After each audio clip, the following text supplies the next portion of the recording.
Bila kamu memulakan kehidupan, apabila kamu memulakan sesuatu urusan, nak pergi kerja ke, nak meniaga ke, nak masak ke, nak buat bantuan orang miskin, nak apa pun lah, mula dengan Bismillahirrahmanirrahim, la haula wa la quwwata illa billah. So, konsep tawakal bermula dengan doa.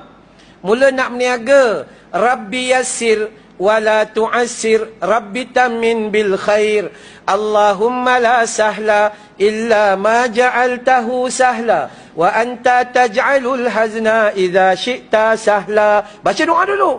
Ya Allah, tolong mudahkan, jangan kau sukarkan ya Allah. Macam tu. Okey, nak buka kedai ni doa, doa, doa, doa, doa. Yang kedua usaha, masak bagi sedap.